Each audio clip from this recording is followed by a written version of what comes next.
Hello friends, ഇന്നത്തെ എപ്പിസോഡിൽ രാജുവിന്റെ ബൈക്ക് തിരികെ എടുത്തതിന്റെ സന്തോഷത്തിൽ ഋതിക വീട്ടിൽ വന്ന വിവരങ്ങളൊക്കെ പറയുമ്പോൾ രാജുവിന്റെ മുന്നിൽ ആളാകാനും രാജുവിന്റെ കുടുംബക്കാർക്ക് മുന്നിൽ താൻ വലിയ ത്യാഗം ചെയ്തു എന്ന് വരുത്തി തീർക്കാനുമുള്ള ശ്രമമാണ് ഋതിക നടത്തുന്നതെന്ന് അവിടേക്ക് കൊച്ചമണിയോടൊപ്പം എത്തിയ രമ്യ എല്ലാവരും കേൾക്കെ പറഞ്ഞു. എന്നാലും രാജുവിന്റെ ബൈക്ക് ഇങ്ങനെ കൊണ്ടുപോയി വിൽക്കാൻ ശ്രമിച്ചത് ഭയങ്കര കഷ്ടമായിപ്പോയി.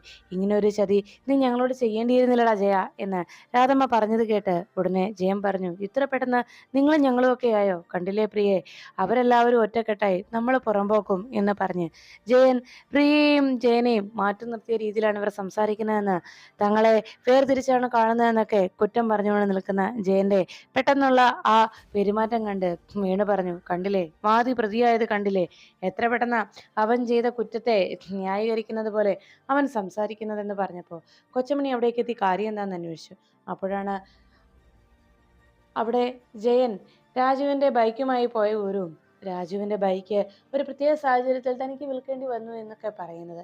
ഇത് കേട്ടതും കൊച്ചമണി അതത്ര വലിയ കാര്യമല്ല എന്നുള്ള രീതിയിൽ ഇത് സ്വാഭാവികമായി സംഭവിച്ചതല്ലേ എന്നൊക്കെ പറയുമ്പോൾ ഇത് കേട്ട വേണുവും രാധമ്മയും ചോദിച്ചു, അത് ശരി, ഇതൊക്കെ സ്വാഭാവികമായിട്ട് നടക്കുന്ന കാര്യമാണല്ലേ, കൊള്ളാം, എത്ര നല്ല കുടുംബം എന്ന് കൊച്ചമണിയുടെ സംസാരം കേട്ട് വേണുവും രാധമ്മയും സംസാരിച്ചു.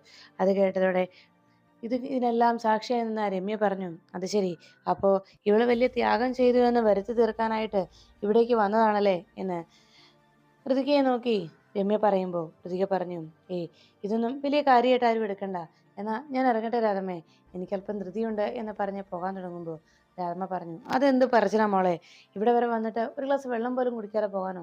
സമ്മതിക്കത്തില്ല, മോളിങ്ങ് കയറി വന്നേ എന്ന് പറഞ്ഞു രാജുവും വേണുവും രാധമ്മയും നിർബന്ധപൂർവ്വം ഋതികയെ അകത്തേക്ക് കൂട്ടിക്കൊണ്ടു പോകണം. മേഡം വാ എന്ന് പറഞ്ഞ് വേണുവും രാജുവും കൂടി ഋതികയെ അകത്തേക്ക് കൊണ്ടുപോകുമ്പോൾ കൊച്ചമണിയെ നോക്കി രമ്യ പറഞ്ഞു, കണ്ടില്ലേ, ഇതാണ് മന്ത്രിയുടെ മകള്, എപ്പോഴും ഇവിടെ വരികയും പോവുകയും ചെയ്യുന്ന കണ്ടില്ലേ. ഇത് കണ്ടതോടെ ആകെ ദേഷ്യമായി രമ്യയ്ക്ക്. എന്തായാലും നമുക്കിതിനൊരു പോംവഴി ഉണ്ടാക്കണം അമ്മേ ഉടനെ എന്ന് പ്രിയയും ജയനും കൊച്ചമണിയോട് പറയുമ്പോൾ ഞാൻ ആലോചിക്കട്ടെ. അല്ല പെണ്ണെ, നീ കുഞ്ഞുനാൾ മുതൽ അവൻ്റെ കൂടെ കളിക്കൂട്ടുകാരനായി നടന്നതെന്നല്ലേ പറയുന്നത്. അന്ന് നിനക്ക് അവനെ വശത്താക്കി കൂടായിരുന്നോ? നിന്റെ പാവാട ചരലിൽ അവനെ കെട്ടിയിട്ടൂടായിരുന്നോ എന്ന് ചോദിച്ചപ്പോൾ ഉടനെ നിന്റെ സാരിത്തുമ്മില് അവനെ കൊച്ചിനമ്മനെ പോലെ ഇടണമായിരുന്നു എന്ന് പറഞ്ഞപ്പോൾ പ്രിയ പറഞ്ഞു, അയ്യേ അന്നതിന് രമ്യ സാരി ഒന്നും ഉടുക്കാറുണ്ടായിരുന്നില്ലമ്മേ എന്ന് പറഞ്ഞപ്പോൾ, എടി പെണ്ണെ, ഞാനൊരു ഉപമ എങ്ങ പറഞ്ഞതാന്നേ, അല്ലാതെ നിന്റെയൊക്കെ ഒരു ബുദ്ധി എന്ന് പറഞ്ഞ് കൊച്ചമണി മൂന്ന് പേരോടും പറഞ്ഞു, അതെ, എന്തായാലും വിഷമിക്കാതെ നമുക്ക് എന്തെങ്കിലും ഒരു പോംവഴി ഉണ്ടാക്കാം എന്ന് പറഞ്ഞതും പ്രിയ ചോദിച്ചു, അല്ല എത്ര വീട്ടുകാരെ തമ്മിൽ തെറ്റിച്ച് എത്രയോ കുടുംബ ബന്ധങ്ങൾ തകർത്തെറിഞ്ഞ കുരുട്ടു ബുദ്ധിയാണ് അമ്മയ്ക്കുള്ളത്. അത്രയും കുരുട്ടു ബുദ്ധിയൊന്നും ഇവിടെ പ്രയോഗിക്കേണ്ടതില്ലല്ലോ രമ്യയും രാജുവിനെ ഒന്നിപ്പിക്കാൻ എന്ന് പറഞ്ഞതും കൊച്ചമണി പറഞ്ഞു, ഞാൻ നോക്കട്ടെ, എന്തെങ്കിലും ഒരു പോംവഴി കണ്ടെത്താൻ കഴിയും എന്ന് പറഞ്ഞു. അപ്പോഴാണ് പ്രതാപന്റെ അരികിലേക്ക് ബാങ്ക് മാനേജർ എത്തുന്നത്. പ്രതാപ് വർമ്മയുടെ അരികിലേക്ക് എത്തി അദ്ദേഹം പറഞ്ഞു, അതെ സർ, ഞാൻ ഓറിയന്റൽ ബാങ്കിൽ നിന്ന് വന്ന മാനേജറാണ്. സാർ അവിടെ മകളുടെ പേരിൽ ഫിക്സഡ് ഡിപ്പോസിറ്റ് ഇട്ടിട്ടുണ്ടായിരുന്നല്ലോ, ഇപ്പം 20 വർഷമായി, അത് മെച്ചുറായി, അതുകൊണ്ട് പിൻവലിക്കാനുള്ള സമയമായി. സാറിൻ്റെ മോളുണ്ടായിരുന്നെങ്കിൽ സൈൻ ചെയ്ത് വാങ്ങിക്കാമായിരുന്നു എന്ന് പറഞ്ഞതും ഉടനെ ഋതികയുടെ കാര്യം ചോദിച്ചുകൊണ്ട് സംസാരിച്ചു നിൽക്കുമ്പോൾ അതിന് ഋതിക ഇവിടെ ഇല്ല എന്ന് പ്രതാപൻ പറഞ്ഞു. അപ്പോഴേക്കും ഋതിക മുന്നിലേക്ക് എത്തി. ഉടനെ യാമിനി പറഞ്ഞു, ദാ പ്രതാപേട്ട, മോള് വന്നല്ലോ എന്ന് പറഞ്ഞു. ഋതികയെ കണ്ടതും കുട്ടിയുടെ പേരിലിട്ടിരുന്ന ഫിക്സഡ് ഡിപ്പോസിറ്റ് ഇപ്പം മെച്ചുറായി, അതിൻ്റെ പിൻവലിക്കുന്നതിന് വേണ്ടി കുട്ടിയുടെ സൈൻ വാങ്ങിക്കാനാണ് വന്നതെന്ന് പറഞ്ഞതും ഉടനെ ഋതിക പറഞ്ഞു, എനിക്കിപ്പം ആ പണം ആവശ്യമില്ല. അത് കേട്ടതോടെ പ്രതാപൻ നോക്കുന്നത് കണ്ട് ഋതിക പറഞ്ഞു, സോറി സാർ, ഞാനൊരു ധിക്കാരം പറഞ്ഞു എന്ന് കരുതണ്ട, ഞാനിപ്പോൾ പഠിക്കുകയാണല്ലോ, അതുകൊണ്ട് ആ പണം ഇപ്പോൾ എനിക്ക് അത്യാവശ്യമൊന്നും ഇല്ല എന്ന് പറഞ്ഞത് അതുകൊണ്ടാണ്. എന്തായാലും ആ പണം ഫിക്സഡ് ഡിപ്പോസിറ്റ് ആയിട്ടല്ലേ ഇട്ടിരിക്കുന്നത്, അത് കുറച്ച് നാളത്തു കൂടി അങ്ങനെ ഡിപ്പോസിറ്റ് ആയിട്ട് കുറച്ച് നാൾ കൂടി ആ പണം ഇടുന്നതിന് ഉള്ള ഓപ്ഷൻ ഉണ്ടാവില്ലേ സാർ? അങ്ങനെയാണെങ്കിൽ അതിന് ഇൻട്രസ്റ്റ് കിട്ടുമല്ലോ എന്ന് ചോദിച്ചു. അങ്ങനെ ഒരു ഓപ്ഷൻ ഉണ്ട് മോളെ എന്ന് മാനേജർ പറഞ്ഞതും അങ്ങനെ ഒരു ഓപ്ഷൻ ഉണ്ട് മാഡം എന്ന് അറിയിച്ചതും എന്നാൽ അതിൻ്റെ പേപ്പേഴ്സ് കയ്യിലുണ്ടെങ്കിൽ ഞാനിതിപ്പോൾ തന്നെ സൈൻ ചെയ്ത് തരാമെന്ന് ഋതിക അറിയിച്ചു. അങ്ങനെ ഋതിക ആ പേപ്പേഴ്സെല്ലാം സൈൻ ചെയ്ത് കൊടുത്തു. എന്നിട്ട് ഋതിക പോകുമ്പോൾ ശേഖരനും യാമിനിയും കൂടി പ്രതാപനോട് പറഞ്ഞു, ഏട്ടാ ഏട്ടനോട് കാര്യം പറയാനുണ്ട്. കുറേ നാളുകൾക്ക് ശേഷമാണ് ഏട്ടനും മോളും പരസ്പരം സ്നേഹിക്കുകയും നിങ്ങൾ രണ്ടുപേരും തമ്മിൽ സംസാരിച്ചു തുടങ്ങുകയും ചെയ്തത്. എന്നാൽ അതെല്ലാം ഇത്ര പെട്ടെന്ന് അവസാനിച്ച് കാണുമ്പോൾ ഞങ്ങൾക്ക് വല്ലാത്ത വിഷമമുണ്ട് ഏട്ടാ. ഇത് ഇങ്ങനെ മുന്നോട്ട് പോകുന്നത് ശരിയാണോ ഏട്ടാ എന്ന് ചോദിച്ചിട്ടും പ്രതാപൻ പറഞ്ഞു, എൻ്റെ തീരുമാനങ്ങൾ എന്ത് കാരണത്താലാണെന്ന് നിനക്കറിയാവുന്നതല്ലേ ശേഖര. പിന്നെ എൻ്റെ തീരുമാനങ്ങൾ മാറ്റിമറിക്കണമെങ്കിൽ അത് ഞാൻ തന്നെ തീരുമാനിക്കണം. മറ്റാരുടെയും ഉപദേശത്തിന് അത് വഴങ്ങുന്നതല്ല. ആരുടെയും താല്പര്യത്തിനോ അഭിപ്രായത്തിനോ അത് മാറുന്നതുമല്ല. ഞാൻ പറഞ്ഞ് മനസ്സിലായെങ്കിൽ ശരണ്യയും അവനിക്കും പോകാമെന്ന് പ്രതാപൻ അറിയിച്ചു.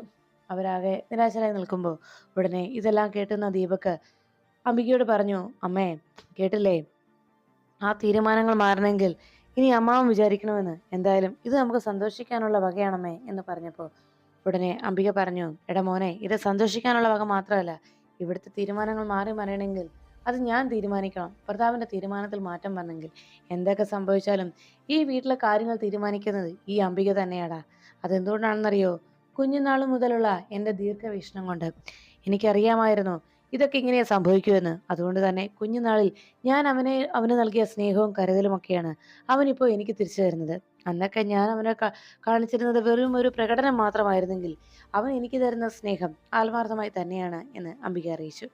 അതിനുശേഷം പിറ്റേന്ന് രാവിലെ ദീപക് പുറത്തേക്ക് പോകാനായി റെഡിയായി. ദീപക് താൻ പോയിട്ട് വരാമെന്ന് പറഞ്ഞിറങ്ങുമ്പോൾ അംബിക ചോദിച്ചു, നീ എങ്ങോട്ടാടാ? ഞാനൊരു ഫ്രണ്ടിനെ കാണാൻ ഇറങ്ങും അമ്മേ. അമ്മയ്ക്ക് അറിയത്തില്ല അവനെ എന്ന് പറഞ്ഞതും ഉടനെ അംബിക പറഞ്ഞു, ദീപക്കെ, ഒരു കാര്യം ഞാൻ പറഞ്ഞേക്കാം.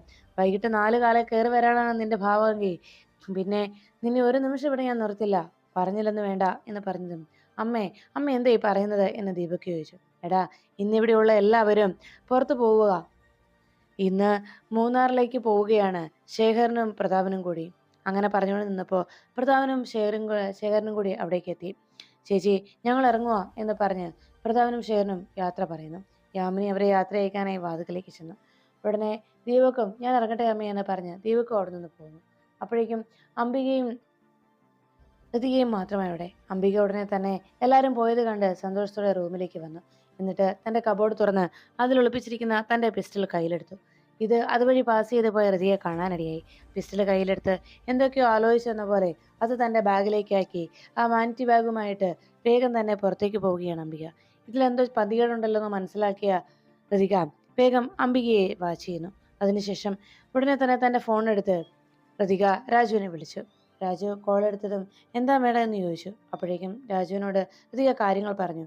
ഇവിടുന്ന് അമ്മായി ഒരു പിസ്റ്റലും കയ്യിലെടുത്ത് ഇറങ്ങിയിട്ടുണ്ട്. എന്തോ ഒരു അപകടമുണ്ട് അതിൻ്റെ പിന്നിൽ. എന്തായാലും നമുക്ക് നോക്കണം രാജു. രാജു ഒന്ന് വേഗം വരുമോ എന്ന് ചോദിച്ചു. അതിനെന്താ മേഡം, ഞാൻ എത്താറായി എന്ന് പറഞ്ഞതും രാജു ബൈക്കുമായി എത്തിക്കഴിഞ്ഞു. ഋതികയും രാജുവും കൂടി അംബികയെ പിന്തുടർന്ന് പോകുന്നു. അവസാനം അംബിക വലിയൊരു ഗോഡൌണിൽ കൊണ്ടുവന്ന് കാർ നിർത്തി.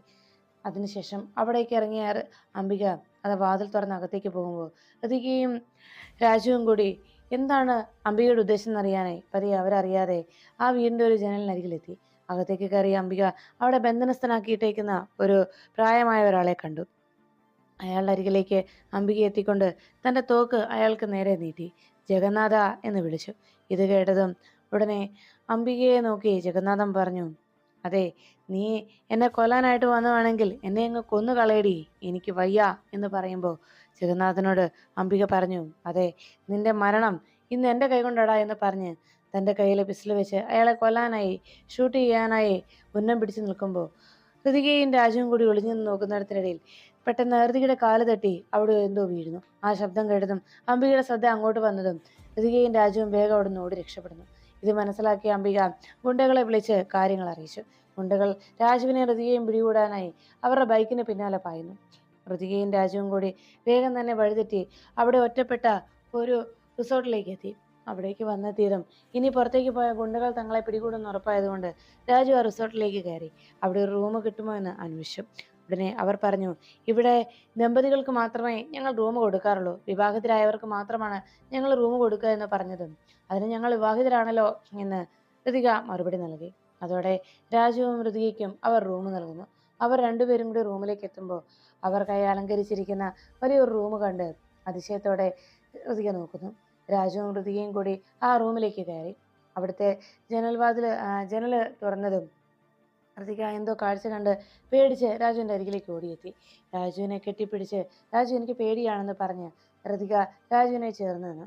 പിന്നീട് എന്താണെന്ന് അറിയാൻ അവിടേക്ക് വന്ന് നോക്കുമ്പോൾ അവിടെ കുറച്ച് പല്ലിക്കൂട്ടങ്ങളെ കണ്ടതും അതാണ് ഋതിക പേടിച്ചു പോയെന്ന് രാജുവിന് മനസ്സിലായി. ഈ മേഡത്തിൻ്റെ ഒരു കാര്യമെന്ന് പറഞ്ഞ് രാജു ബെഡിലേക്ക് കിടന്നു. അപ്പോഴേക്കും ഋതിക പതിയെ രാജുവിൻ്റെ അടുത്തേക്ക് വന്നിട്ട് പറഞ്ഞു, രാജു എനിക്ക് പേടിയാണ് നിലത്ത് കിടക്കാൻ, ഞാനും രാജുവിൻ്റെ അടുത്ത് കിടന്നോട്ടെ എന്ന് പറഞ്ഞ് ഭയത്തോടെ രാജുവിനെ നെഞ്ചിലേക്ക് ചേർന്ന് പേടിച്ചരണ്ട് ഋതിക കിടക്കുന്നു. രാജു എന്ത് ചെയ്യുന്നുള്ള ആശങ്കയിൽ ഇത് ഋതിക മേഡത്തിൻ്റെ ഒരു കാര്യമെന്ന് പറഞ്ഞ് താൻ എന്ത് ചെയ്യുമെന്നുള്ള ആശങ്കയോടെ രാജുവും ഇനി എന്തൊക്കെ സംഭവിക്കുമെന്നറിയാതെ ആശങ്കപ്പെട്ട് അവിടെ കിടക്കുന്നു.